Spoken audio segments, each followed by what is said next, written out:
Muy buenos días, estudiantes. Comenzamos con la clase número 23 de la materia Estructuras de madera y metálicas.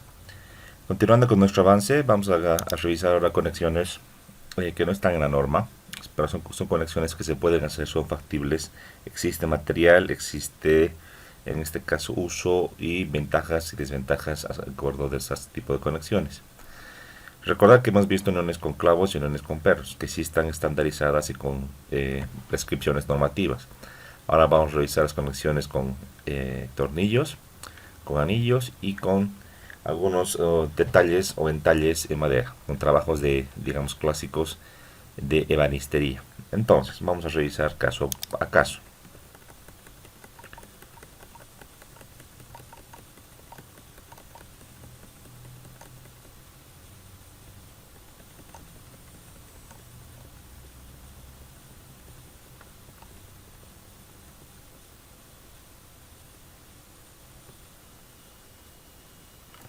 Muy bien.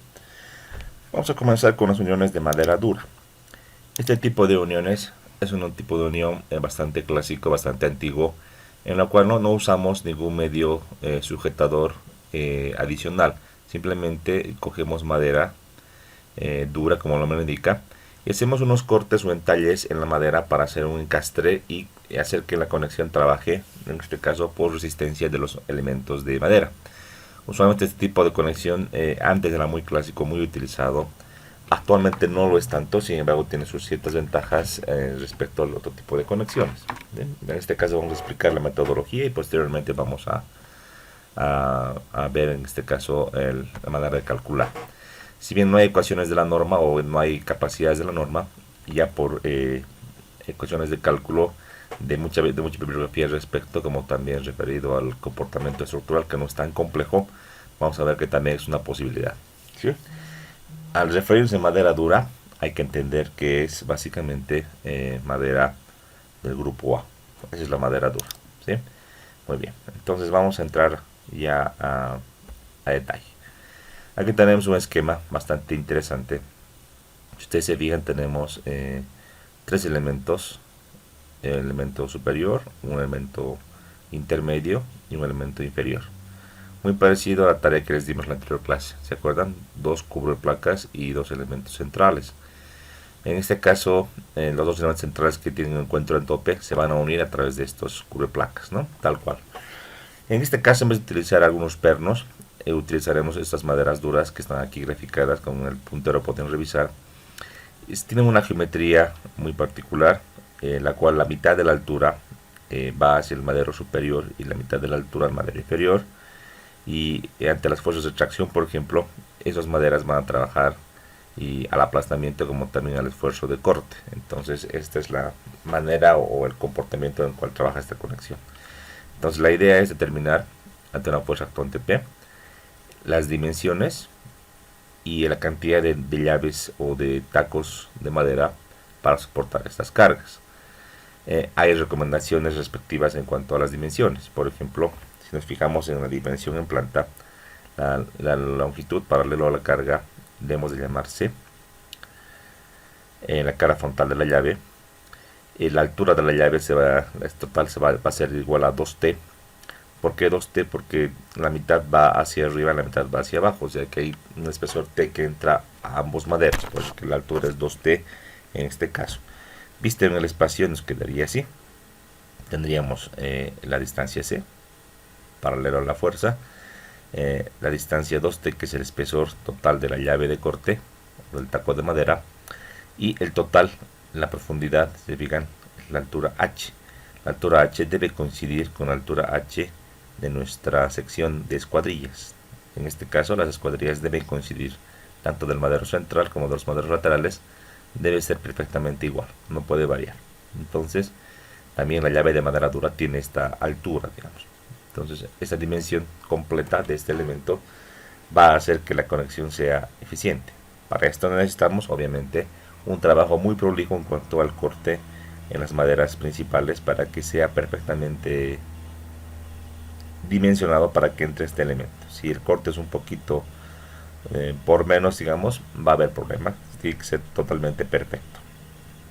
Ahí está un trabajo, digamos, de carpintería bastante exigente y que va a hacer que esta conexión tienda a tardar un poco más, ¿no? No es tan eficiente ni tan fácil como en el caso de los clavos o de los pernos. Muy bien. Ahora, desde un punto de vista ya estructural, vamos a ir analizando y vamos a ver cómo trabajamos. Entonces, dicho esto, vámonos a la derecha y vamos a ir entendiendo cómo tiene que comportarse. Primeramente, esta madera dura, cada taquito vamos a analizar. En este caso, al aplastamiento. En primer modo de falla, y si nos damos cuenta, ante el esfuerzo de tracción, una parte del taco va a estar sometido a un esfuerzo N y la parte inferior a una fuerza N igual en sentido opuesto. Esta fuerza N la podemos distribuir en área y nos queda una carga distribuida, como está aquí y como está acá. Si nos damos cuenta, estas cargas distribuidas van a querer aplastar esta madera. Entonces tenemos por consiguiente una expresión en cuanto al cálculo que nos va a servir para poder encontrar esta capacidad. Entonces podemos decir lo siguiente: esta capacidad admisible de cada llave de corte será pues simplemente el área resistente por un sigma 1. Esta área resistente está referida al área que soporta esta carga. En este caso, la altura, si se fijan, es T por H, porque es el área perpendicular. Entonces viene a ser en todo lo que sería perpendicular a esta fuerza sería la altura por la profundidad o la altura del miembro. Entonces, si vamos a las vistas, dice en 3D, tendríamos la mitad de esta altura por todo el ancho. Para esto voy a ayudarme con mi punterito para que sea un poco más sencillo. Entonces nos referimos a esta área que estoy marcando acá.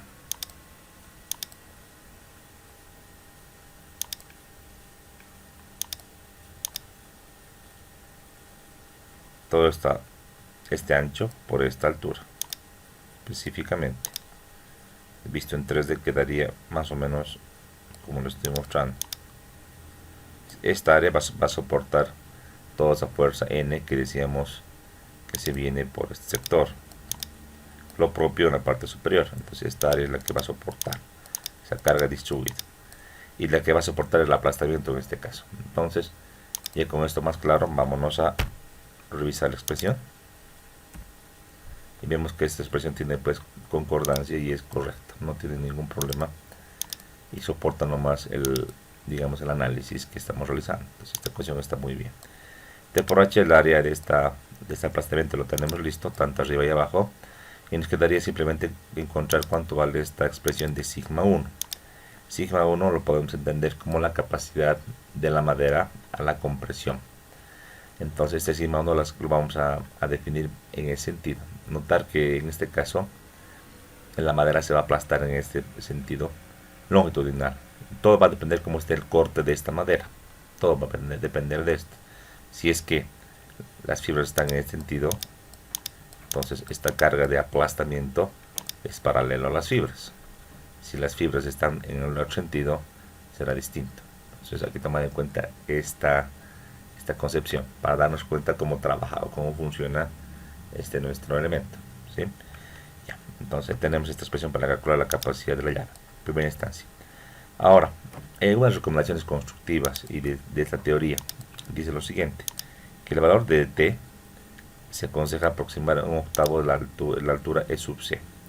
Entonces, para poder tantear cuánto vale T para dimensionar esta llavecita, nos dicen que sea aproximadamente un octavo de sub C. E sub C es el menor espesor de la unión, es el valor de sub 0.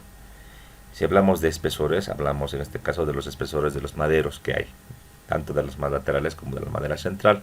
En función de eso aproximamos a un octavo, obviamente redondeándolo esto al centímetro en este caso. Una vez tenemos este cálculo, ya tendríamos por definido la dimensión del taco. Tendríamos ya esta dimensión completa.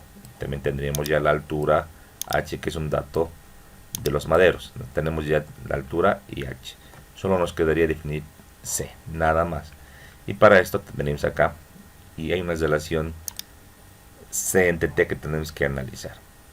La relación C, no olvidarnos, C es distancia paralela a la fuerza. Y en este caso T es el espesor que penetra a la mitad, en este caso al miembro superior o inferior. Esta relación debe tomarse en cuenta para un análisis. En este caso la capacidad de la llave o del taco nos da acá en función en el cuadro inferior. Dice tensión de aplastamiento admisible para el agujero sigma 1 en dirección de las fibras para las cargas en este caso planteadas. Entonces, para las relaciones C entre T que sean mayores o iguales que 5, nos da una capacidad ya en kilos por centímetro cuadrado. Nos dice, si el número de llaves sucesivas en la dirección de la fuerza es 1 y 2 hasta 2, la fuerza va a ser 85 kilos por centímetro cuadrado, la capacidad por llave. Si tenemos 3 o 4 paralelos, entonces es como una reducción que hacíamos, ¿se acuerdan en pernos? Muy parecido. La capacidad por llave baja a 75 kilogramos por centímetro cuadrado. Ahí está el valor de sigma 1 dado en función a este cuadro. Este cuadro no está hecho para madera del pacto andino, sin embargo sí para madera dura, y análogamente lo podemos utilizar. Con seguridad la capacidad de la madera dura es mucho boliviana es mucho mayor a esta capacidad que es de referencia conífera, entonces tenemos ciertamente una suerte de exceso en la capacidad, un sobrante. Entonces ahí está la manera de calcular. Ahora, si por otra parte la relación 73 es menor que 5, entonces ahí baja significativamente la capacidad, baja a 40 y a 35, prácticamente a la mitad. Entonces es muy importante esta relación. Entonces, si nos damos cuenta de este análisis, si T está definido por esta expresión, el valor de C, si es grande, va a llevar una mayor capacidad. Si es pequeño, nos da una menor capacidad. No parece tan coherente. ¿Por qué? Porque el área que es resistente teóricamente es esta área que está de manera transversal. Sin embargo, este plano horizontal se genera, aparte del aplastamiento, un esfuerzo cortante. Si vamos a marcarlo con color verde y un poquito más grueso, entonces en este planito se genera un esfuerzo cortante. Si bien hay aplastamiento, también hay un corte que se da teóricamente en esta recta que trata de soportar la fuerza N superior y la fuerza N inferior. Entonces, mientras más largo se hace, mayor capacidad habrá el esfuerzo cortante. Eso también lo vamos a verificar con otra expresión. Sin embargo, eso también tiene incidencia en la capacidad de aplastamiento. No parece tan coherente, o sea, repito, porque parecería que solo esta área diagonal que es T por H sería lo importante. Sin embargo, también es importante, se ha visto en experimentación y esta bibliografía nos recomienda esto. Entonces, siempre es mejor estar aquí. Ahí ganamos mucha más resistencia. Y obviamente, limitar en lo posible el uso de 1 hasta 2 llaves o tacos por fila. No tener más, ya que eso nos dificulta y nos permite bajar la capacidad, como se pueden dar cuenta en la tabla. ¿Sí? Entonces, esa es una buena recomendación para poder hacer este análisis. Muy bien, tenemos entonces ya todo de la tabla. Tenemos sigma 1, tenemos T y H, que lo podemos predimensionar el valor de T y H en función a la conexión. Tendríamos la capacidad admisible por llave, en kilogramos fuerza por llave. Entonces, para encontrar el número de llaves, es muy sencillo. Tenemos que dividir la fuerza actuante en la conexión entre las dos caras, porque hay que tomar en cuenta que nuestro elemento tiene dos caras. El elemento que va a estar sometido a lo que sería el aplastamiento por el admisible por llave. Si hacemos este cálculo, entonces encontraremos un valor decimal. Este valor decimal lo tenemos que aproximar. Lo tenemos que aproximar en este caso a la capacidad por llave. En este caso, si nos sale, digamos, número de llave impar o nos sale un decimal, tenemos que subirlo y aproximarlo. Aunque podemos también tomar en cuenta esta capacidad admisible por llave, y esa es como la capacidad actuante de todas las llaves. Entonces, otra vez repito, P entre el número de caras, que serían 2 en este caso, de la capacidad por la capacidad admisible por llave, nos debería dar un menor o igual a la capacidad admisible total de la conexión. Con esta expresión encontramos y vemos si es que este nuestro elemento verifica. Si no verifica, ¿qué podemos hacer? Podríamos incrementar o modificar el área. Podría cambiar T, por ejemplo. Podría aumentar. A veces nos sale que no se parece mucho a un octavo de sub 0. Requerimos un valor mucho mayor. Entonces aquí no cumpliríamos esta prescripción. pues aquí es una recomendación. El valor de H es un valor fijo, la altura del perfil, de la sección. Sin embargo, si es que es muy fuerte y hay mucho requerimiento de la capacidad de las llaves, podríamos también incrementarlo en un valor mucho mayor. Y por último, sigma 1, como aquí podemos ver, no podemos modificar, pero podemos prever tener una relación CTT que sea mayor que 5, es decir, darle un valor de 5 un poquito más grande para estar siempre en este rango.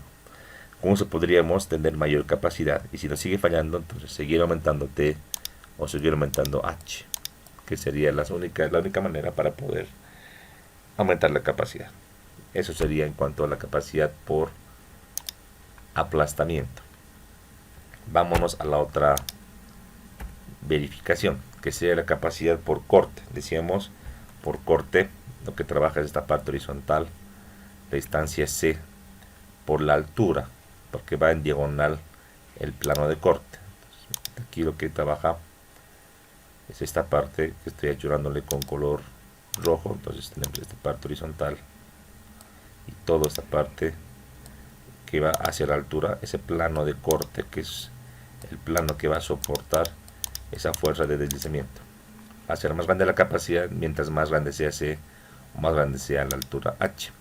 Entonces ahí está el área acortante. Entonces, si vemos la expresión, tenemos que la cortante actuante, o que yo ven que encontrar la capacidad, será la fuerza actuante N entre C por H. Al dividir esta expresión, lo comparo con la capacidad admisible. Si es menor que la capacidad admisible, entonces realmente está muy bien, la madera va a funcionar. Y si no va a trabajar, entonces, ¿qué puedo hacer?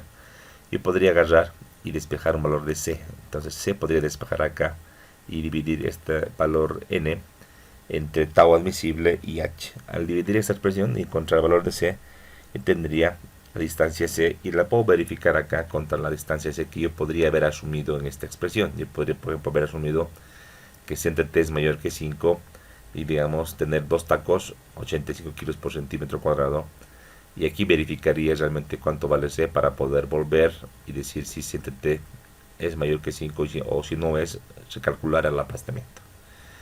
Obviamente aquí C me va a salir con decimales y yo debería aproximar al valor numérico de centímetro más próximo, más exacto.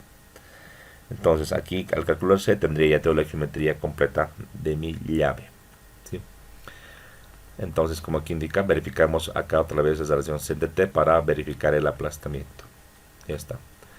Ahora, en lo posible, chicos, como recomendación, decíamos en la norma tenemos distancias de los maderos que están estandarizadas. O sea, por ejemplo, si hablamos de una relación 2 por 4 en pulgadas, tenemos que 4 pulgadas sería la altura y sería prácticamente 9 centímetros, y 2 pulgadas, que sería este valor del espesor de los maderos, digamos laterales, hablamos de 4 centímetros, no hablamos de la conversión exacta. Para los tacos, aquí lo que nos sale al dimensionar T, el dimensionar C, valores en centímetros exactos. Entonces tendremos que pedir ahí al aserradero que esos tacos de madera nos lo hagan exacto con las dimensiones en centímetros, es decir, que ellos vean de cortar lo que corresponda y al hacer el cepillado y lleguen y encuentren esa relación exacta en centímetros. Nos entreguen así, porque imagínense si pedimos un madero con dimensiones en centímetros, hacemos ya el corte de las maderas, de la madera de los elementos, y llega un poquito más pequeño. Imagínense el problema que tendríamos, ¿no? Entonces tiene que ser así. Esa es la dificultad aquí con los tacos. Tenemos que pedir dimensiones totalmente exactas. Muy bien. Por último, aparte de lo que sería este aplastamiento, este cortante, también verificamos el vuelco. ¿Qué pasa con el vuelco? Imaginemos lo que pasa con esta imagen. Tenemos la distancia C paralela a la fuerza, la distancia 2T, que sería el espesor del elemento.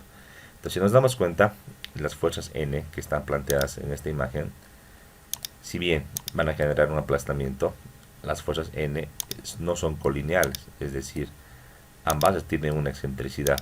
Entonces, la distancia que hay entre ellas, suponiendo que la distancia simétrica es T arriba y T abajo, aquí tendríamos T medios, y aquí tendríamos también T medios, y aquí también T medios.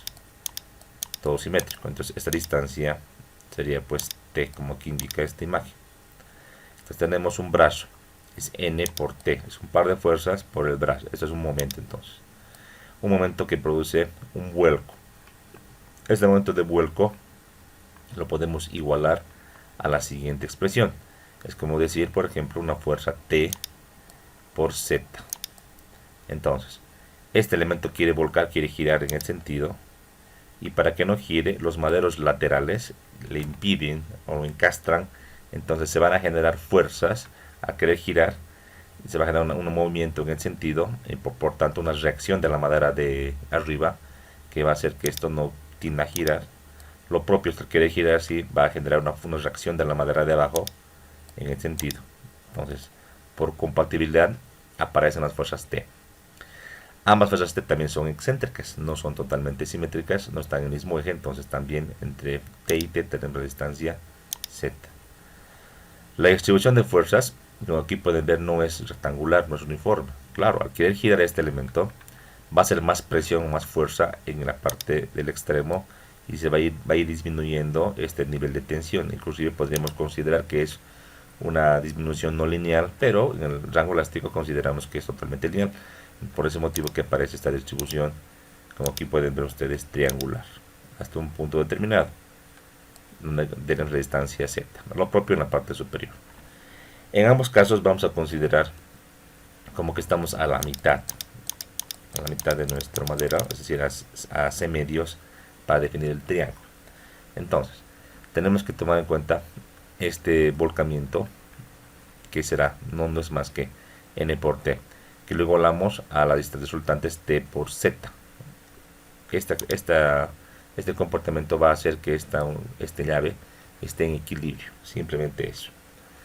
Entonces, para tomar en cuenta esta expresión, es lo mismo que decir, y aquí lo vamos a llevar acá, que N por T, que es este momento que estamos analizando, lo voy a decir que es como un momento externo de volcamiento, ¿no? Este momento externo, como de equilibrio, es T por Z, y el de volcamiento era este momento N por T. Entonces, para el cálculo, para el equilibrio, ambos momentos deben igualarse para que esto esté en equilibrio. Entonces, para poder analizar este volcamiento, vamos a definir las siguientes expresiones. Primeramente, en cuanto al brazo de palanca, es decir, la distancia Z que hay entre fuerza y fuerza. Como son triángulos, podemos definir simplemente que como está prácticamente a la mitad en la cara del triángulo, es decir, hace medios, se podría definir como es un triángulo que Z es 2/3 de C, es decir, midiéndole entre resultante y resultante. Entonces de aquí al extremo tenemos 1/3 de la distancia, que tenemos 1/3 de la distancia, y total nos queda que el resto es 2/3 de la distancia. Esto es una condición geométrica necesaria para este cálculo. Con esto tenemos ya parametrizado la distancia C en función de la distancia C de nuestro taco, que estaba ya definido por el cortante. Posteriormente, esta fuerza T que aparece, este valor de esfuerzo simplemente es la tensión sigma m multiplicada por las tensiones con esta gráfica que está dada acá de manera triangular. Entonces T será igual a sigma m, al esfuerzo en este caso de compresión perpendicular de la fibra actuante, que está aquí en el borde sigma m, multiplicado por la base de nuestro triángulo, y para atacar el área entre 2, base por altura entre 2, por la profundidad, que sería por la altura h, para tener en este caso una fuerza total en esta condición, ya que este triángulo actúa en el espacio. No olvidar que este taco de madera tiene una altura h, entonces la gráfica triangular se da en toda la altura, entonces ahí está por la profundidad. Puesto esto en ecuación, sería sigma m por c medios, es la base, por la altura total, entre 2 porque tenemos el área del triángulo. Aquí tendremos la expresión del cálculo de la fuerza T total, que brilla en la parte superior y en la parte inferior. Por último, hacemos una igualación. Entonces N por T, que es el momento de volcamiento, igualamos al momento estabilizador, que sería esta expresión en función de T, multiplicado por Z, que era 2/3 de C. Al multiplicar esta expresión por la de abajo, nos queda esta expresión que está aquí dibujada en la parte derecha de esta ecuación. Reemplazando, que nos queda sigma m actuante, el sigma de aplastamiento actuante, será 6nt entre c cuadrado por h.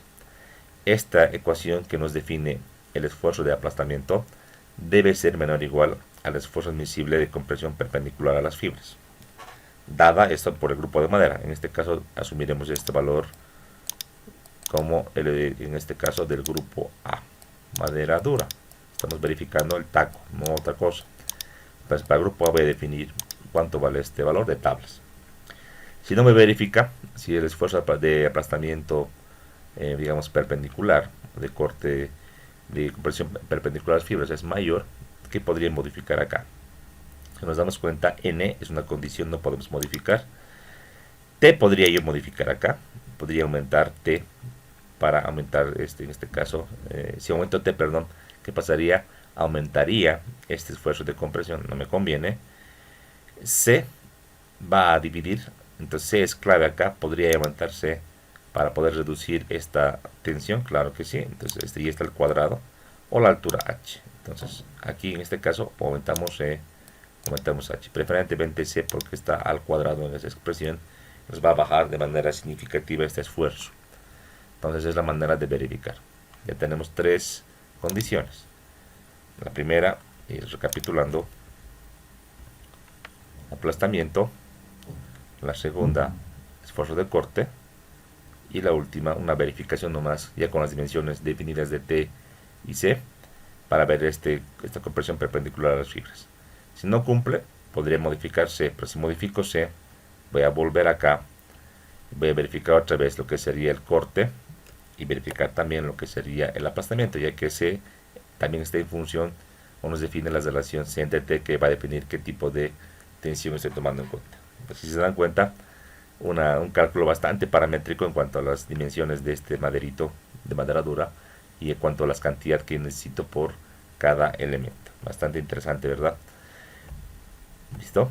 Y en este caso, por último, y para no olvidarse, algunas consideraciones finales. La separación entre llaves de corte o tacos de madera dura no debe ser menor a C, debido a que el esfuerzo cortante afectaría el madero central o a las cubrejuntas. A ver, vamos a revisar. Efectivamente, si hemos definido C para el cortante, la distancia C para el corte, y también verificándolo para este volcamiento, si yo separo más cerca el eje entre madero y madero, más cerca que la distancia C, podría haber una falla por corte, ya no en el madero duro, en la madera dura, sino podría haber una falla por corte definitivamente en las maderas que se unen, es decir, una falla por cortante directamente aquí, aquí y aquí y aquí. Entonces es importante, dice por lo menos distancia C, por lo menos, y creo que es lo más coherente si definimos C en centímetros de manera simétrica, tanto del borde como entre elementos, mantener la distancia C, creo que es lo mejor y muy simétrico, ¿verdad? Inclusive hay gente que le puede dar un poquito más, habida cuenta de que podemos tener algún caso donde los maderos a unir sean madera del grupo B, por ejemplo, y los tacos sean siempre madera dura, madera A. Entonces todos conocemos que la capacidad de corte de el madero del grupo B es inferior a la de la madera del grupo A. Entonces podríamos ahí aumentar esta distancia C, solamente por seguridad, solo por seguridad. Si queremos verificar la capacidad de este madero del grupo B, muy sencillo, tenemos la distancia horizontal por la altura, es el área resistente, y tenemos la fuerza de corte y de encontramos la tensión actuante. Simplemente eso. Pero como recomendación vale decir por simetría de separar a distancia C. Listo. Entonces vamos a seguir adelante con las recomendaciones. Por otra parte dice, la cantidad de llaves por línea no se aconseja que sea mayor que 4. Se ha hecho alguna experimentación aquí, hay una experiencia, y al igual que en los empernados, una mayor cantidad de elementos por línea no es aconsejable. Límite 4, paralelo a la fuerza. Asimismo, debe colocarse un perno de 12 milímetros por cada par de llaves y uno adicional en ambos extremos si C es mayor que 12 centímetros. Cuando H sea mayor a 18 centímetros, se debe disponer dos pernos por cada par de llaves. A ver, esto vamos a entender. Primeramente, y viene la pregunta, ¿por qué motivo acá en esta imagen que podemos ver acá nos está bien mostrando un perno? Bueno, el término bulón que está acá es un término, si se quiere, semejante, que se maneja esto en Argentina, bulón. No importa, es un perno. Simplemente para que esto esté estable, digamos. O sea, el perno no va a trabajar. Primeramente va a trabajar las maderas hasta su falla. Si es que fallasen, ahí trabajarían los pernos, pero en este caso no van a trabajar. Solo sirven para poder colocar y para poder mantener esto alineado, que no se mueva en la instalación seguramente de nuestra conexión, además de manera transversal tampoco, ¿no? No es que está en ningún movimiento, eso va a garantizar el colocado de estos pernos bastante largos. A estos pernos, repito, según la dimensión de los tacos y de la altura H, está definido. Otra vez volvamos a leer. Indica 12 milímetros ya el diámetro definido, está ya dado, es media pulgada por cada par de llaves, perfecto. Y uno adicional en ambos extremos, si C es mayor que 12 centímetros. Entonces hay que poner en los extremos uno extra si es que C es mayor que 12. Ahora, si la altura ya de cada taquito es mayor a 18, no se pone un perno al medio, se colocan dos pernos por cada par de llaves. Entonces, dos pernos que se van a colocar simétricamente seguro en la altura. No es tan frecuente que la altura sea mayor que 18, tiene que ser una unión bastante grande. En este caso, sí, colocar dos pernos, todo simétrico. Son recomendaciones constructivas. Por último, y no tenemos que olvidarnos, aquí tenemos una verificación. Esta verificación, si nos acordamos muy bien a qué se refiere, la verificación es a tracción o tensión. Esta verificación a tensión toma en cuenta la reducción de áreas netas, porque aquí sí es bastante crítico, ¿verdad? Por ejemplo, si verificamos la madera central, el área neta en este caso es el área total menos ahora el rebaje. Aquí es 2T porque rebajamos tanto en la parte superior y en la parte inferior, hacemos dos rebajes, 2T y por la altura. Entonces esta expresión nos da en cuenta el área neta que tenemos en nuestro madero central. Para la cubre junta, madera lateral es lo mismo, sería el espesor de la madera lateral por la altura, menos T por H. T nomás porque en cada cubre junta solo entra la mitad del taco, de la llave. Estas expresiones son ya deducidas. Yo podría encontrar directamente el esfuerzo actuante, pero digamos que acá estamos despejando y decimos, para encontrar si esta área es suficiente, la fuerza actuante en la conexión, que es P, la dividimos entre la tensión admisible paralelo a las fibras, es decir, la capacidad de corte, la capacidad en tracción, pero no, F sub T que decíamos. Si esta relación nos da un área o un valor que es menor a esta área neta, entonces decimos que verifica. Caso contrario, no verifica, tenemos que redimensionar. Yo les digo por experiencia, usualmente, si el valor de T es bastante grande, no nos va a cumplir. No nos va a cumplir, tenemos que rediseñar, aumentarle la escuadrilla. ¿Dónde aconsejamos aumentar la escuadrilla? Cabalmente en términos de la altura, usualmente. La altura nos va a ayudar en sobremanera en cuanto a esta limitante. O también en cuanto a la base, pero tener secciones más cuadradas a veces no es tan conveniente. Es la manera de calcular, tanto la madera central como las cubrejuntas, ¿sí? Aquí en la ecuación dice P entre cubrejunta, claro. En este caso, en el ejemplo que les mostraba, tenemos dos cubrejuntas, entonces aquí sería entre 2. Vamos a revisar.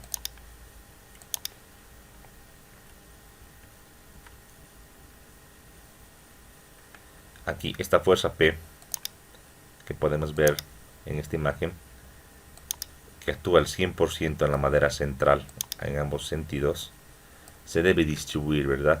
Entonces esta P se distribuye la mitad hacia abajo, la mitad hacia arriba, porque estamos con un elemento simétrico.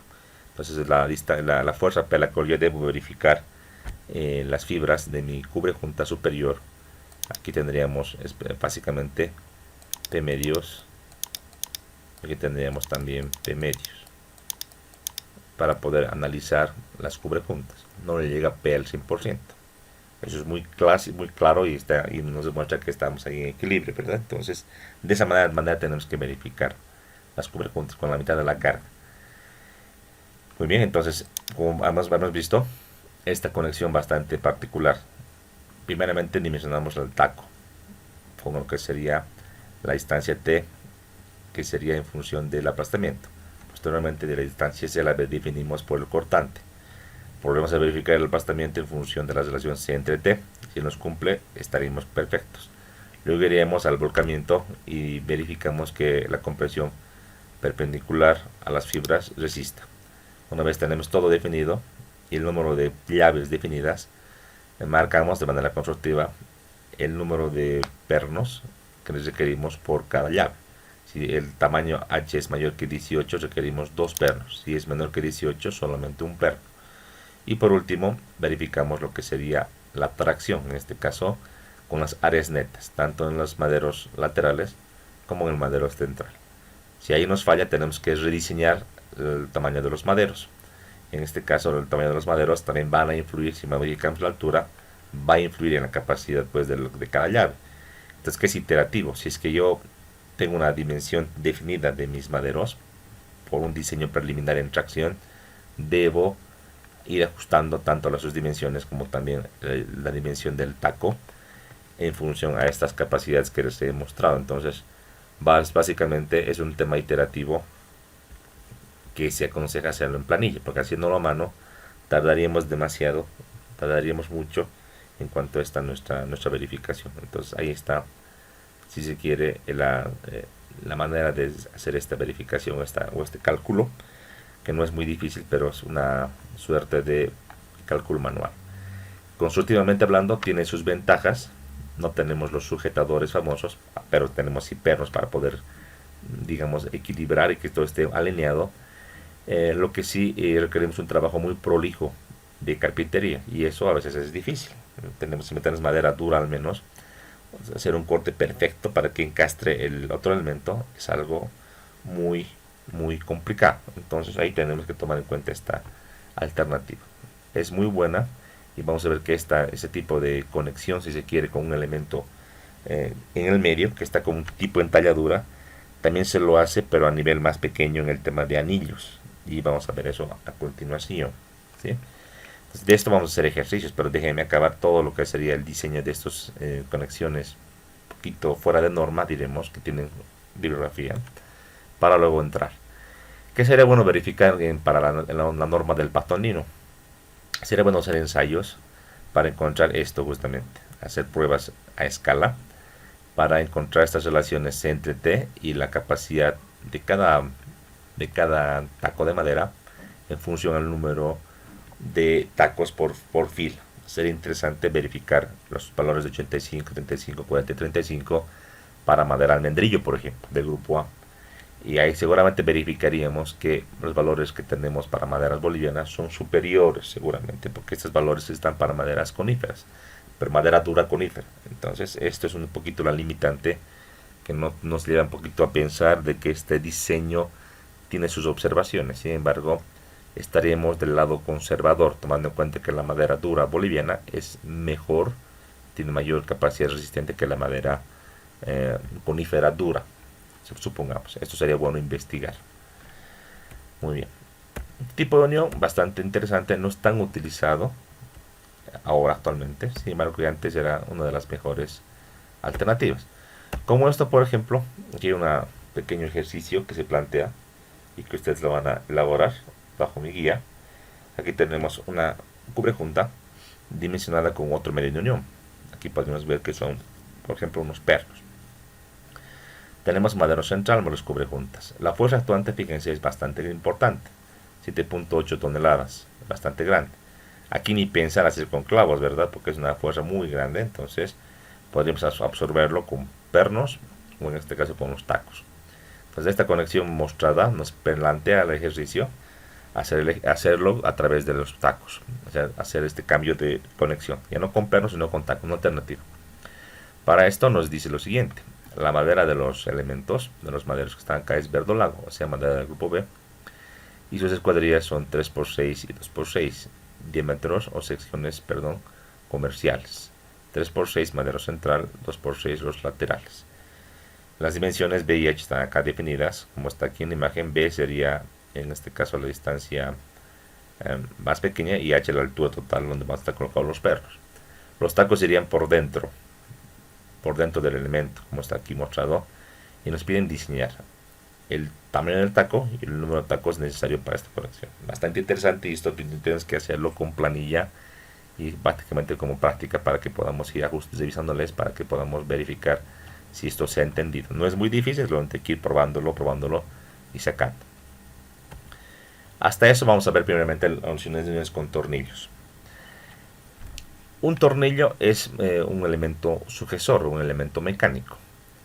Aquí tenemos dos tipos de tornillos bastante clásicos. Uno con la cabeza plana, como está ahí, el más clásico, diremos, que todos conocemos, en el cual metemos una herramienta en la parte superior, un destornillo, un desarmador, y podríamos ir atornillando. Este tornillo tiene la ventaja de que tiene esta como rugosidad que se va encastrando en la madera. En cuanto a la variedad de tornillos que existen, hay muchos. Solamente las dimensiones son pequeñas, son semejantes a un clavo, y también el comportamiento es como un clavo, es muy parecido a un clavo, su comportamiento estructural, es decir, va a trabajar en este caso por la penetración que habría, o el pasamiento que habría del cuerpo del tornillo hacia la madera, y si se quiere la extracción, pero aquí este corrugado va a hacer que haya una mejor sujeción en cuanto a lo que sería la corrección. Entonces es un poquito mejor que el clavo. Sin embargo, este tipo de elemento no es tan frecuente, ni en Bolivia ni a nivel internacional, hacerlo así. Más en muebles, en mueblería sí, pero y en elementos estructurales de madera no tanto. Se usa tradicionalmente el clavo, tradicionalmente el perno y otro tipo de elementos más patentados que todavía no, en Bolivia no son tan utilizados, pero que también les voy a mostrar. A la izquierda tenemos otro tipo de tornillo especial. Es un tornillo especial llamado tirafondo. El tirafondo tiene la cabeza parecida a la del perno, muy parecida, y tiene el vástago también con la parte con rosca. Entonces este tirafondo tiene una ventaja, que sus tamaños son más grandes, sus diámetros son más grandes, y que se usa una herramienta para poder incrustar esta cabeza hexagonal dentro de la conexión, y que igual requiere un pretaladrado, ¿no? Inclusive hay herramientas ya más avanzadas que hacen que se pueda colocar de manera automatizada este tornillo, incluso sin necesidad de perforar esta guía, y con esa unión se hace un poquito más competente. Sí, el tirafondo es mucho más, tiene mayores condiciones, mayores capacidades que un tornillo común, y también tiene su campo de acción. Ambos elementos, repito, también están habilitados. En la norma no tenemos ecuaciones para calcular ni experiencias al respecto, pero hay bibliografía internacional, lo que indica, como aquí en la teoría, que esta unión con conectores de acero y su interacción en el comportamiento de la madera tiene un comportamiento similar al de los clavos, es decir, es una unión un poquito más rígida que la unión con pernos, y yo diría que también un poquito más rígida que la unión con clavos, porque te genera este tipo de interacción con esta rosca, que va a hacer que se tenga mayor unión con la madera. Eso sí, una unión más fuerte, que esta rosca fijará finalmente en la madera, ¿no? ¿Qué es lo que pasa? Que esta unión, si la hacemos con una guía perforando, suele ser más costosa que la unión con clavos, porque ese trabajo preliminar de retaladrar sí tiene un coste y tiene un trabajo adicional, ¿no? Que hace que sea un poquito más costoso que la unión con clavos, que es la más clásica. Muy bien. Estos tornillos igualmente funcionan ante cargas laterales y cargas de extracción, tal cual se explicó en el tema de los clavos. Para su diseño, ya que no tenemos tablas de la norma, vamos a considerar lo siguiente. Primeramente, como condición, el diámetro mínimo. En este caso, el diámetro del vástago, el cuerpo de nuestro tornillo, deberá ser siempre mayor a 4 milímetros. Siempre. Si hablamos de diámetros de clavo y comparamos, supongamos que tenemos un clavo del mismo diámetro que del tornillo. La pregunta es, ¿cuál aguanta más en este caso a carga lateral?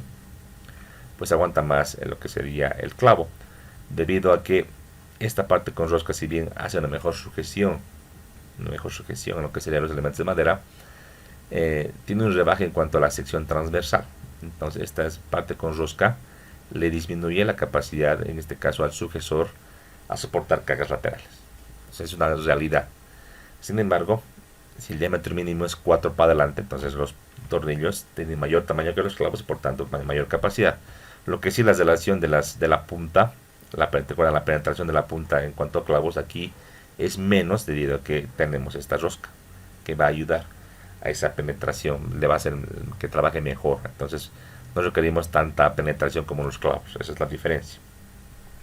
Ahora, según esta bibliografía, la cantidad mínima de tornillos en toda unión o conexión será por lo menos 4, cuando sean de diámetro por lo menos 10 milímetros, y 2 cuando sean de diámetro mayor a 10 milímetros. Ahí tenemos en este caso la recomendación. Decíamos en los clavos mínimo 2, pero ese mínimo 2 nunca se da porque tenemos una gran cantidad de clavos, debido a que aguanta muy poquito. Y en tornillos es muy similar, solo que para diámetros pequeños 4, para diámetros más grandes 2. El límite o digamos que el cambio de cantidad mínima está vinculado con el límite de 10 milímetros. Clavo de 10 milímetros no tenemos, ¿se acuerdan? Hay un límite mucho menor, entonces aquí hablamos de tornillos un poquito más gruesos.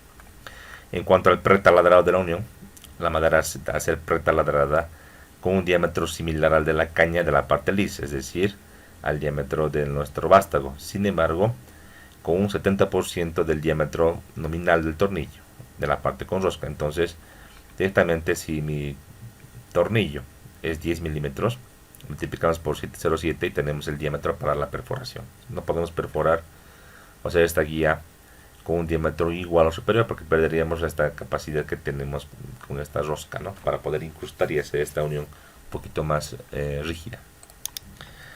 Muy bien. Ahora, en cuanto al cálculo estructural, no tenemos tablas, pero tenemos esta expresión empírica aproximada que, si bien se la ha determinado para maderas en este caso coníferas, nos puede ayudar y nos puede guiar para encontrar una capacidad, suponiendo también con la hipótesis de que las maderas duras, las maderas latifoleras, son maderas superiores a las maderas coníferas. Por tal motivo, estas ecuaciones deberían surtirnos valores en el rango de la seguridad. Sin embargo, otra vez repito, deberíamos hacer ensayos, pruebas para verificar y validar que para maderas bolivianas tenemos estas ecuaciones, nos predicen valores conservadores, ciertamente. Entonces, tenemos lo siguiente. La capacidad visible por tornillo se da como la siguiente expresión: 40 veces A1 por el diámetro del tornillo. En esta expresión, este N admisible está en kilogramo fuerza, A1 está en centímetros y el diámetro del tornillo también tiene que estar en centímetros, no puede estar en milímetros. ¿A qué nos referimos con A1? Aquí tenemos esta imagen muy clarificadora. A1 sería la penetración del tornillo en la cabeza, si se fijan, como está mostrado en este caso. Entonces A1 es lo que penetra la cabeza y A2 es lo que penetra la punta en el madero, digamos, es el madero segundo. Para la ecuación solo nos sirve el valor de la penetración de la cabeza, es decir, A1. Y listo. Ahora, esta capacidad del tornillo tenemos que verificar que no sobrepase a la siguiente capacidad admisible máxima del tornillo. Esta capacidad admisible máxima está en función solamente del diámetro. Entonces tenemos 170 por el diámetro al cuadrado. Entonces, verificamos que esta expresión nunca sea mayor a la de la derecha, y si es mayor, tomamos el valor de la derecha, es decir, de ambas ecuaciones tomamos la menor capacidad. Esa sería la capacidad de cada tornillito, y posteriormente tengo que multiplicarle por el número de tornillos para encontrar la cantidad total o la capacidad total de la conexión por tornillos comunes, ojo, ¿no? De acero común. Si se dan cuenta, aquí es muy sencillo, no tengo que hacer más que aplicar esta expresión y no tiene más que contar. En cuanto a la geometría, aquí podríamos tomar en cuenta dos tipos de escenarios. Uno en que la rosca pase al segundo elemento, fuera del plano de corte, el plano de interacción, u otro donde el plano de corte de interacción esté justamente en la parte con rosca. Son dos escenarios posibles, ¿no? Y aquí tenemos las distancias y la geometría para poder analizar. Aquí tenemos la luz total o la longitud total de nuestro tornillo, tiene que incrustarse de esa manera. Tenemos todos los parámetros ahí. En cuanto a limitantes de penetración de punto de cabeza, aquí no tenemos. Sin embargo, vamos a ver alguna recomendación. Dice: Sn admisible, que era la carga admisible en kilogramo fuerza por tornillo, perpendicular al eje del tornillo. En caso de cargas H, o cargas en este caso laterales, habrá una sola superficie de corte, un solo plano de corte, con fuerzas actuando en la dirección paralela de las vetas y con una profundidad de tornillado S mayor o igual que 8 veces el diámetro del tornillo. Entonces, la profundidad de tornillado S nos nos indica que debería ser mayor que 8 veces el diámetro del tornillo. Ahora, cuando la profundidad sea menor que 4 veces el diámetro, no debe tomarse en cuenta, dice, el tornillo, o sea que no serviría para trabajar para las cargas. Y si está entre 4 y 8, la carga admisible debe ser reducida. En caso de esta relación, por una regla de 3, tal como decíamos en los clavos. Entonces, si revisamos, la profundidad de atornillado S se define para este caso. Cuando la rosca está por abajo, ese será del elemento segundo, el elemento que penetra. Si la rosca está en el plano de corte, como se puede ver acá, esa será la expresión que nos muestra esta figura. Aquí S es menos que la longitud de la parte con rosca. Aquí S es mayor que la longitud del plano con rosca. Si se dan cuenta, hay dos diferencias.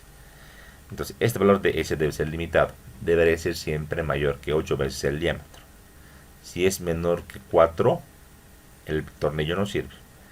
Si está entre 4 y 8, entonces podemos hacer una suerte de regla de 3, es decir, esta capacidad encontrada con esas fórmulas las podemos reducir con la relación, en este caso, que tengamos. Supongamos que tenemos 5 diámetros y multiplicaría esta capacidad encontrada por 5 octavos para encontrar la capacidad corregida en función de esta penetración que nos pide, que por lo menos debe ser 4 lo mínimo y 8 lo óptimo. Más de 8 no hay problema, la ecuación se mantiene. ¿Qué más? Algunas otras recomendaciones. Para diámetros de tornillo menor que 10 milímetros, la fórmula que se demostraba ahí atrás era tal cual. Se calcula también, en este caso, para expresiones o para valores de fuerzas perpendiculares o oblicuas a las fibras. No tiene ningún problema. Ahora, para diámetros mayores a 10 milímetros, la fórmula mostrada anteriormente vale únicamente en caso de fuerzas paralelas a las fibras. Deben ser reducidas, dice, a 3/4 de su valor para fuerzas perpendiculares a las mismas. Cuando sea oblicua, se puede interpolar. A ver, en este caso, las fuerzas no necesariamente tienen que ser, y aquí vamos a esquematizar, no necesariamente van a ser fuerzas totalmente paralelas, ¿no? O sea, como en este caso, digamos aquí en esta unión, una fuerza en este sentido, una fuerza en este sentido, totalmente paralelas a las fibras. Entonces, en este caso sí, la ecuación que nos da perfecta para cualquier tipo de diámetro, no hay problema. Si el diámetro es menor que 10 y la fuerza, por ejemplo, ya no es paralela, viene con un ángulo, digamos, así, y esto así. Para menor que 10, vale, esta misma fórmula que está acá, vale, no hay problema. Pero si el diámetro es mayor que 10 milímetros, el diámetro de nuestro tornillo, tenemos que reducir, dice. ¿Cómo reduciríamos? Para fuerzas perpendiculares a la fibra, la capacidad se reduce por 3/4, dice. Por 3/4. Y si tiene un ángulo alfa o tita, si quieres, intermedio, tenemos que reducir en función de una interpolación. Si para 90 grados es 3/4 y para 0 grados es el valor de reducción no existe, o sea, es 1, para el ángulo interpolamos. Y si queremos ser conservadores, manejamos el 3/4. Eso es. Entonces no es nada difícil tomar en cuenta la capacidad corregida en función del ángulo de la fuerza respecto a la fibra. También podemos tomar en cuenta estas recomendaciones si es que por algún motivo tenemos cortes donde la fibra no sea paralela, es decir, tener en cuenta lo siguiente: que tengamos un madero, por ejemplo, de esta manera, un madero, digamos, lateral, otro madero inferior, así, y porque algún motivo una mala práctica, tal vez hayan sido sujetos, supongamos, a que las fibras no sean paralelas, que estén así oblicuas, de esta manera. En esos casos, con fibra oblicua para ese elemento, yo podría tomar en cuenta que si coloco tornillo en el sentido, los tornillos, este ángulo del tornillo con las fibras puedo sacar, visto en pequeñito, un ángulo tita. Y el ángulo tita, si es que mi diámetro es menor que 10 milímetros, no importa, no hago caso, lo que está calculado es lo que me sirve. Si es menor que 10 milímetros, tendré que calcular el ángulo tita para reducir la capacidad de la ecuación. Es una posibilidad que las fibras estén inclinadas o que las fuerzas estén inclinadas respecto a las fibras. Son dos posibilidades que pueden haber. El caso más crítico, repetimos, es 3/4. O sea, cuando estamos en perpendicular a las fibras, 3/4. Tampoco es Gran diferencia, no le baja tanto a la capacidad, pero hay que tomarlo así en cuenta. ¿Sí? Muy bien.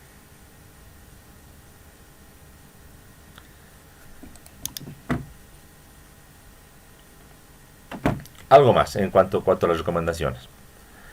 La alineación de más de 10 tornillos en una fila reduce la capacidad de carga de cada uno en un 10%. Y a partir de 20 tornillos por fila se reduce un 20%. Eso no se da en clavos. ¿Se acuerdan? En clavos no tenemos ninguna recomendación en cuanto a la reducción. En pernos sí, tenemos un cuadro de reducción. En tacos de madera sí. Pero acá en tornillos, que es un caso intermedio, nos dice que también tenemos que bajarle la capacidad ante un número grande de tornillos por fila de 10%. A partir de 20, un 20%. Entonces tenemos esa salvedad.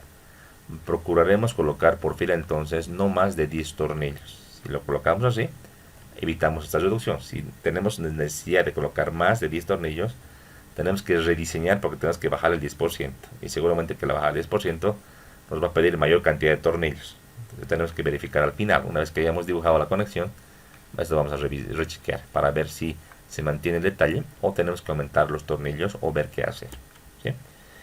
Ahora, por último, en cuanto a las distancias mínimas de espaciamiento, deben asumirse las mismas que para clavos pretaladrados. ¿Se acuerda que un cuadrito para clavo pretaladrado?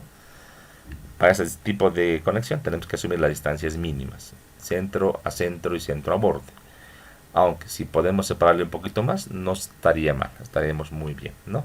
Esto se ha validado con ensayos experimentales, pero igual deberíamos corroborar para maderas bolivianas para saber y tener claro este comportamiento, ¿verdad? Ahí está. Entonces tenemos todo lo referido a la conexión. Tenemos lo que sería la capacidad estructural, cómo se encuentra, la penetración, una reducción que puede haber, tenemos las fuerzas inclinadas y tenemos la reducción por número de tornillos por fila. Y por último, la distancia para poder, en este caso, ejecutar la conexión, el detalle. Entonces, esta misma pregunta, la misma pregunta, podemos hacerlo con tornillos. Es decir, por ejemplo, yo tengo en esta unión una conexión con pernos planteada. Entonces, ¿qué pasaría si cambiamos y hacemos la unión con tornillos? ¿Qué pasaría con esta nuestra conexión? Pues bastante interesante también esta unión y podríamos probar ahí tornillos, por ejemplo, un poquito mayores, de 4 a 10 milímetros y ver lo que es lo que pasa. ¿Sí? Catálogos de tornillos, por ejemplo, se pueden bajar de los proveedores, por ejemplo de Pertec, tienen catálogo de tornillos interesante, de tornillos comunes, y podemos saber en este caso la longitud del tornillo como también el diámetro, y podemos comparar y saber en este caso qué tipo de tornillo puedo utilizar con qué dimensiones en este caso. ¿Sí? Eso es.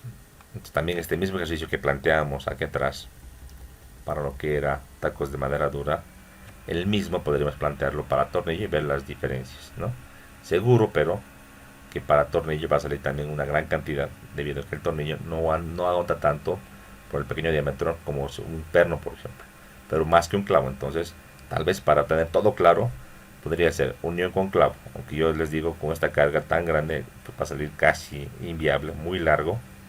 Luego con pernos para validar, luego con taco de madera dura y por último con los tornillos, y de cada una de las alternativas ir viendo cuál sería la más adecuada, la más correcta, podría decirse así.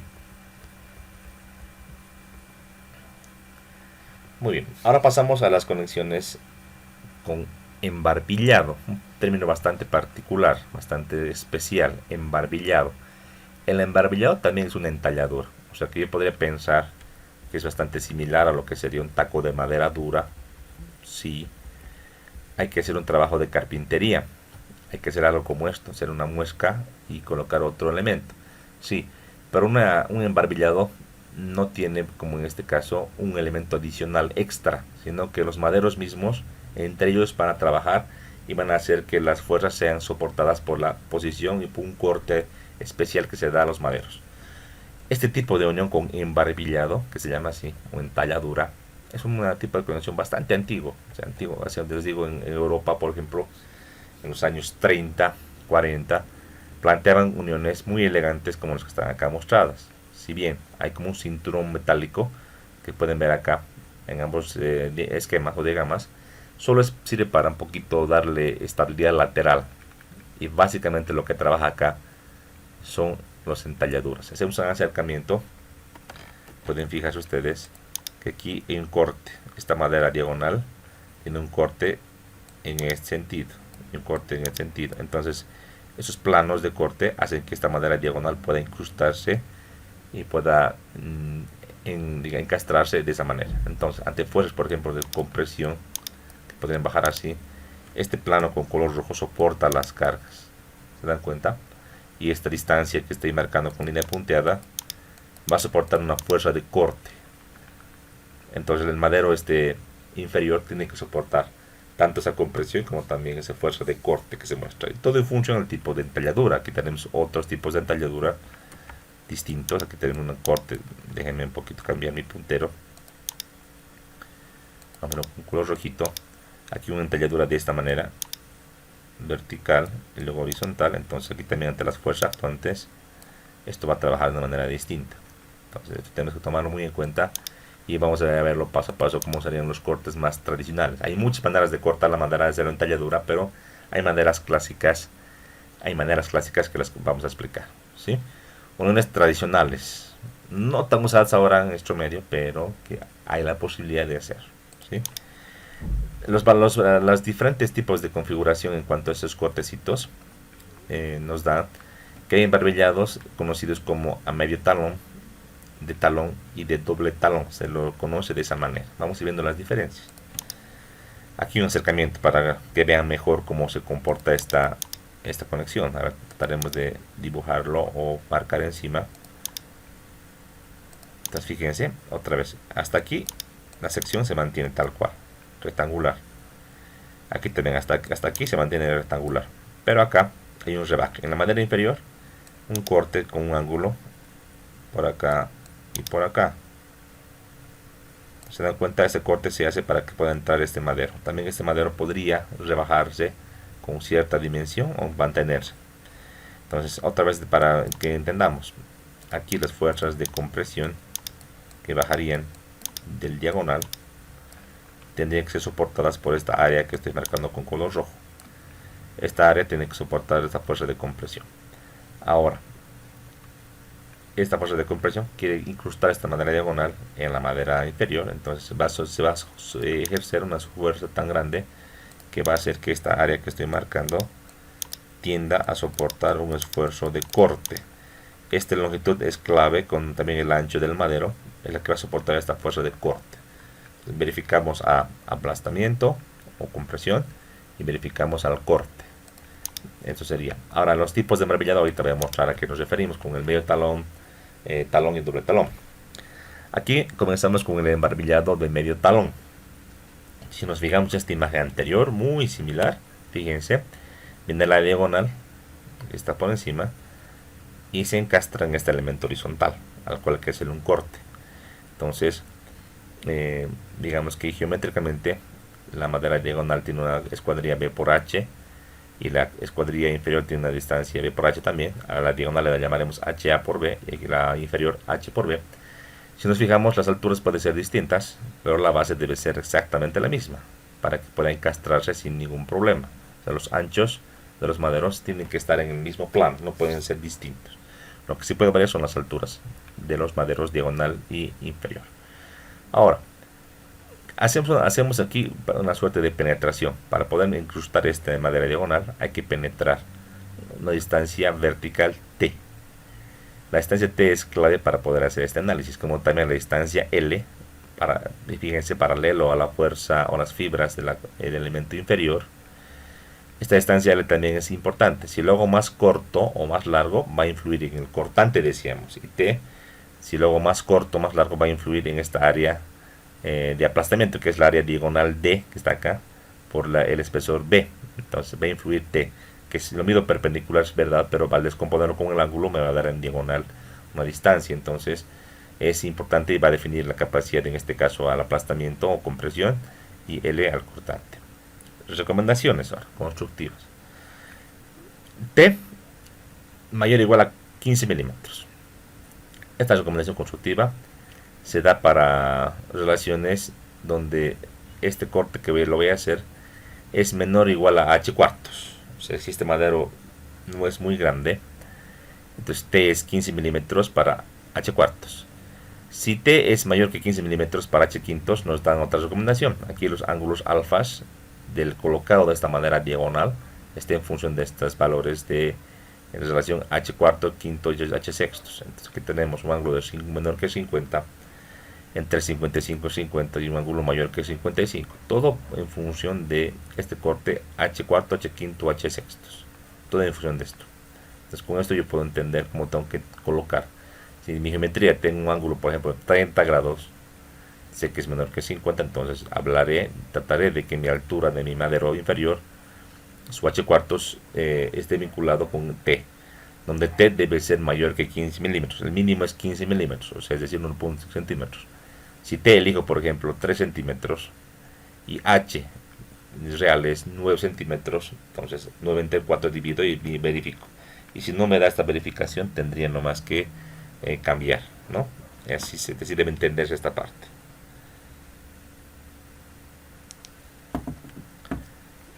Muy bien.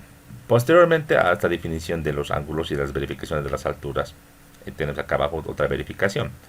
Si se puede ver, este valor de L, la longitud horizontal, debe ser mayor o igual a 20 centímetros. O sea, lo mínimo que nos permite esta metodología para que soporte al cortante, que es 20 centímetros.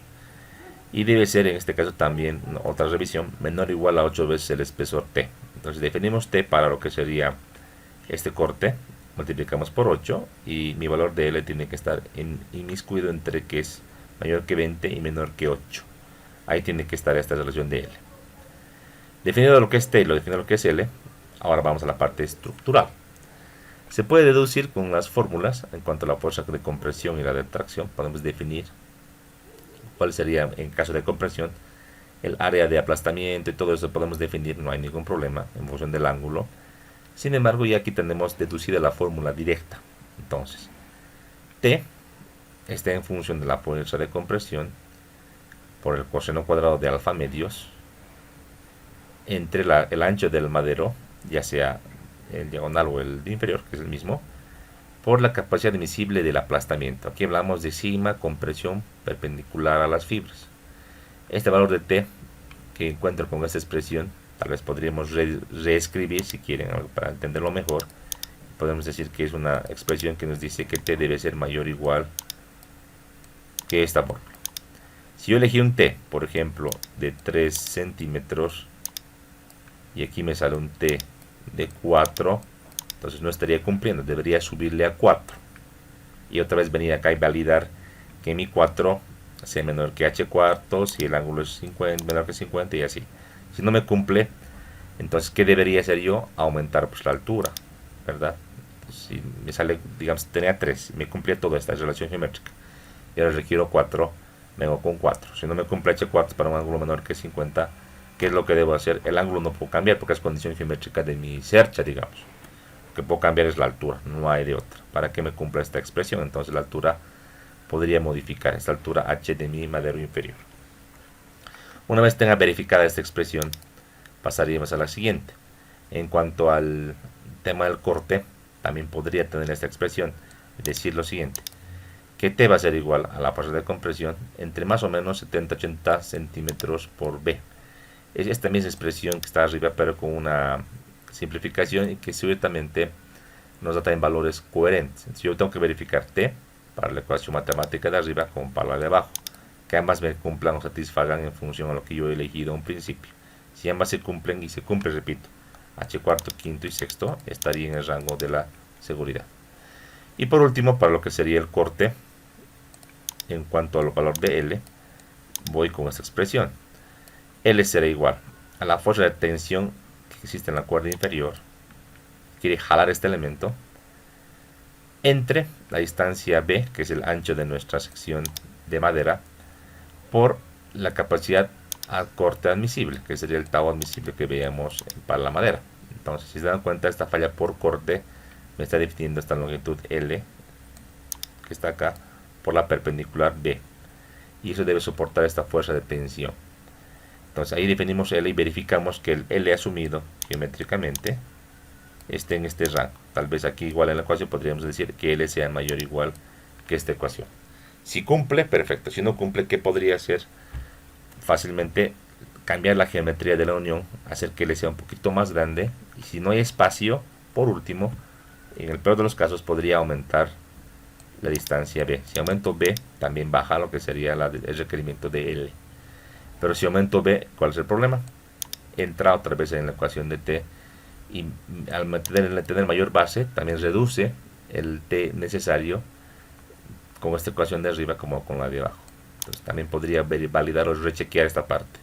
Si es que T no me cumpliría, decía, mejor es que cambiemos a H, pero también en última instancia podría aumentar la base para bajar también el espesor. Si nos damos cuenta, es un problema más geométrico que un problema tanto de, digamos, de estructural, aunque vale también decir que la parte de arriba de T es al aplastamiento y L en función al cortante. Ahora, por más de que la unión trabaje perfectamente, notar que una unión de una cercha, por ejemplo, jamás va a tener una carga estática C y T.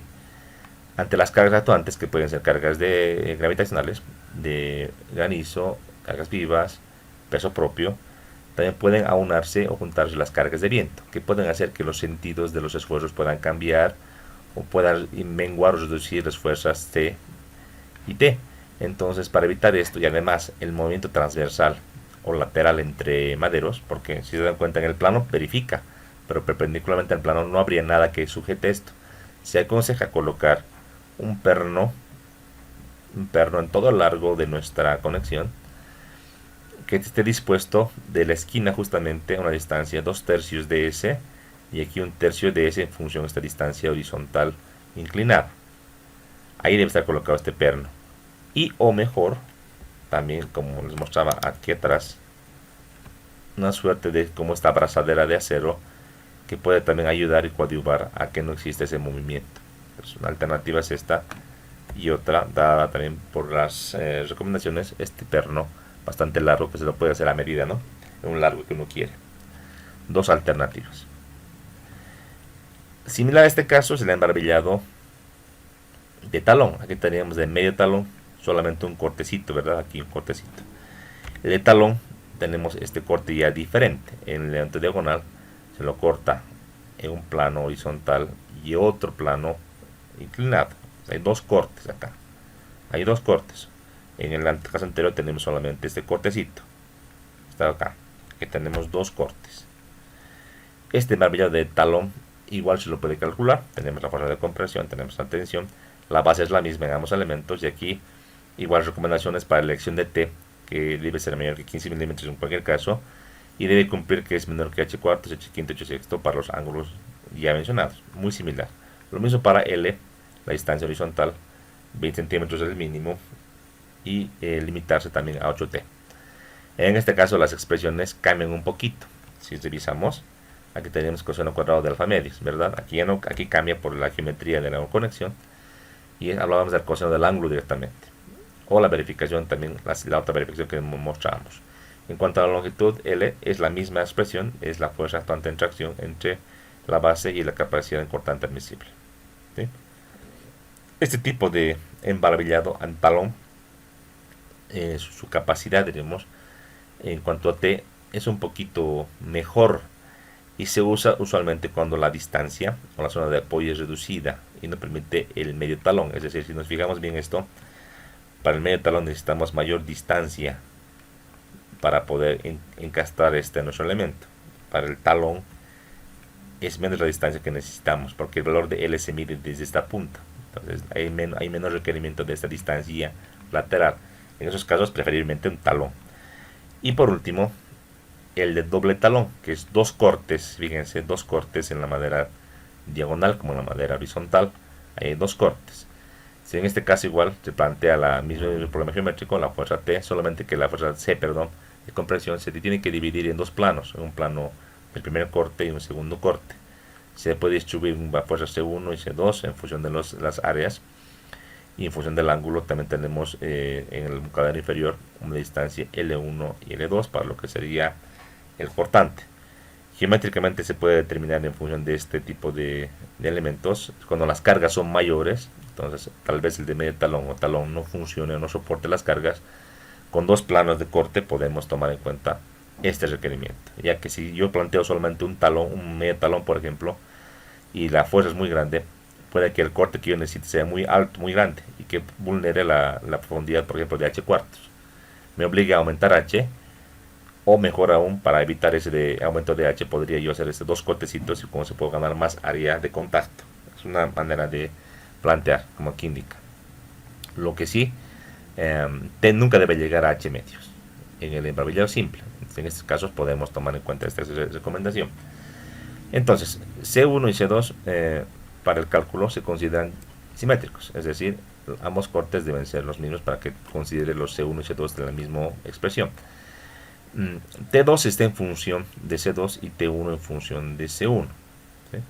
Entonces, para poder encontrar cuánto vale C1 o cuánto vale en cuanto al espesor T1 necesario, yo puedo encontrar el valor de C2, primeramente que es la mitad de C, encuentro un T y lo redondeo a centímetro.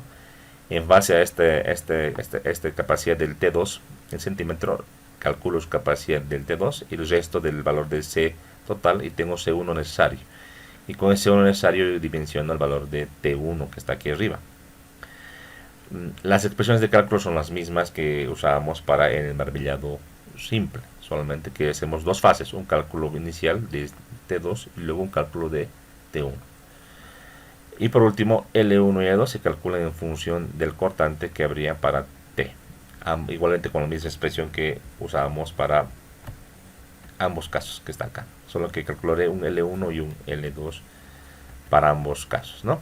Entonces, esto mismo se puede aplicar y hacer ejercicios, pero la limitante ¿cuál es? Tiene que haber una fuerza de compresión y una de tensión, usualmente usado para conexiones extremas en cerches. Muy bien, estamos ya creo sobre la hora, podríamos ver un poquito más, nos tocaría ver los anillos, pero antes de esto quiero avanzar con el tema de esta pequeña práctica. Entonces yo quiero que esta parte de las alternativas ya las vayan realizando. Entonces este ejercicio que les he planteado, este mismo, sacas una fotito, un screenshot. Quiero que me calculen clavo y me calculen perno, que ustedes ya lo conocen, tienen todo para poder hacer. Entonces, clavo y perno para esta unión. Quiero que me calculen ahora como práctica, háganlo y luego vamos a ver este mismo ejercicio con llave, con que se llama con el tema del tornillo, y luego veremos con anillo más para tener todo el juego o todo lo que sería las posibles alternativas para las uniones. Aquí el embarbillado no se puede hacer porque no tenemos una sección inclinada, ¿verdad? No podemos hacer. Lo que sí podemos hacer es el tema del taco de madera dura. Entonces, hagan este ejercicio con, repito, perno y clavo. Calcúlenlo y hagan un esquema así para detallarlo, cómo nos quedaría estructuralmente el detalle constructivo. Este mismo ejercicio le dan las fuerzas, tenemos el tema de las secciones, 3×6, 2×6. Eso mantenemos nomás y hagamos nuestro ejercicio entonces. Sáquese un screenshot. Yo para acabar la clase voy a subir todo este materialcito para que ustedes hagan también con la llave y con los tornillos para que podamos ir comparando. ¿Sí? Entonces esa es la tarea. En este momento háganlo por favor. Sáquese un screenshot y empiecen por favor.